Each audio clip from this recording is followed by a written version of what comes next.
नमस्कार किसान भाइयों, स्वागत है आपका शिवाजी कृषि फार्म पर। किसान भाइयों, हमारे सोयाबीन की अवस्था 28 दिन की हो गई है और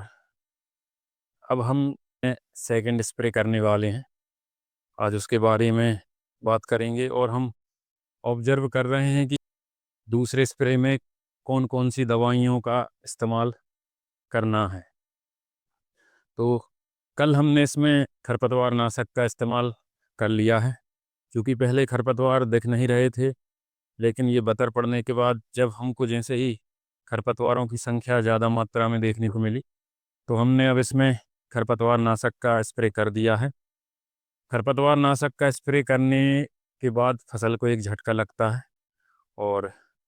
2 से 3 दिन फोटोसिंथेसिस की प्रक्रिया है, वो थोड़ी डिस्टर्ब हो जाती है। तो अब स्प्रे करने के 2 से 3 दिन बाद, वैसे तो अभी हमारी जो हमने इस प्रकार से खरपतवार नाशक का प्रयोग किया है, किसी भी हैवी टेक्निकल का प्रयोग नहीं किया है, जिससे कि हमारी सोयाबीन की ग्रोथ है वो ज़्यादा प्रभावित ना हो। तो अब सेकंड स्प्रे में बात करें, पहला तो हम इसमें अलीका का टेक्निकल लेने वाले हैं और इसके साथ ही हम इसमें माइक्रोन्यूट्रिएंट मिक्सचर का प्रयोग करने वाले हैं, जो कि बीएसएफ का लिबरल TMX2 बहुत ही शानदार माइक्रोन्यूट्रिएंट है। गन्ने में भी हमने उसका प्रयोग किया था और चूँकि अब इसमें सोयाबीन में फूल निकलने की अवस्था प्रारंभ होने वाली है, तो उससे पहले फ्लावरिंग को बूस्ट देने के लिए हम इसमें माइक्रोन्यूट्रिएंट का स्प्रे करेंगे, जिससे हमारे पौधे में किसी भी प्रकार का स्ट्रेस ना रहे। अलीका का प्रयोग हम जो हमारे रस चूसक कीट हैं, इसके साथ गर्डल बीटल और स्टेम फ्लाई का जो प्रकोप अब सोयाबीन में प्रारंभ हो जाएगा, उससे हमारी फसल को सुरक्षित रखने के लिए हम इसमें अलीका के टेक्निकल का प्रयोग करेंगे। अब चूँकि लगातार बारिश हो रही है और सोयाबीन को फसल को पर्याप्त धूप ना मिलने से आप देख सकते हैं, जो हमारा सोयाबीन है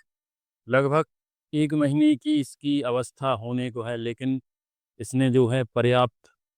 सोयाबीन की फसल ने ग्रोथ नहीं करी है। इसका कारण ये है कि लगातार खेतों में नमी बनी हुई है, बारिश लगातार हो रही है और पौधों को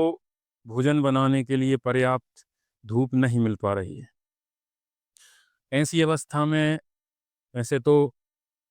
मूंग से जो हमने एक सीख ली है कि अगर आपकी फसल ग्रोथ अच्छी कर रही है, तो किसी भी प्रकार के टॉनिक का इस्तेमाल आपको अपनी फसल में नहीं करना चाहिए। इसकी जगह पर आप या तो NPK का इस्तेमाल करें या माइक्रोन्यूट्रिएंट का इस्तेमाल करें, जो कि आपकी फसल के स्वास्थ्य को बेहतर करेगा, जिससे उसकी ग्रोथ भी अच्छी होगी और फ्लावरिंग भी अच्छी होगी। सोयाबीन में जो परिस्थितियां हैं वो बहुत ही विपरीत हैं, तो इसमें या तो हम NPK का प्रयोग करेंगे माइक्रोन्यूट्रिएंट के साथ, या फिर अमीनो एसिड बेस्ड जो टॉनिक होते हैं, जैसे कि अच्छी कंपनी का आप टाटा बहार ले लीजिए या कोरोमंडल का फेंटेक प्लस ले लीजिए, इनका इस्तेमाल करेंगे या फिर जिब्रेलिक एसिड का इस्तेमाल करेंगे। अनुभवी किसान भाई वो कमेंट करके बताएं कि इस कंडीशन में हमको एसिड का इस्तेमाल करना चाहिए, NPK जो सॉल्युबल फर्टिलाइज़र हैं उनका इस्तेमाल करना चाहिए, या फिर अमीनो अमीनो एसिड बेस्ड जो टॉनिक होते हैं उनका इस्तेमाल करना चाहिए। तो अभी जो अलीका का टेक्निकल है और उसके साथ माइक्रोन्यूट्रिएंट हैं, ये 2 जो प्रोडक्ट हैं ये सेकंड स्प्रे के लिए हमारे फाइनल हैं। अब और हम इसमें विचार करके हम इसका चयन करेंगे कि हमको इसमें इसके साथ कोराजन भी मिलाना है या नहीं, क्योंकि अगर हम इसमें कोराजन एक सिस्टमिक इंसेक्टिसाइड है, जो लगभग 10 से 15 दिन तक जो हमारी सोयाबीन की फसल है उसको सभी प्रकार की इल्लियों से, तम्बाकू इल्ली है आपकी, सेमी लूपर इल्ली है, इनसे हमारी फसल की सुरक्षा करेगा, जिससे फूल से फली बनने की अवस्था तक हमको किसी भी प्रकार का स्प्रे ना करना पड़े। क्योंकि अगर इस दौरान हम स्प्रे करते हैं, तो जो हमारी जो पौधे में परागण की क्रिया चलती है वो प्रभावित होती है। तो इस वजह से हम इसमें कोराजन का प्रयोग भी करने का विचार बना रहे हैं और उसके साथ इसमें चूँकि इसकी हाइट कम है,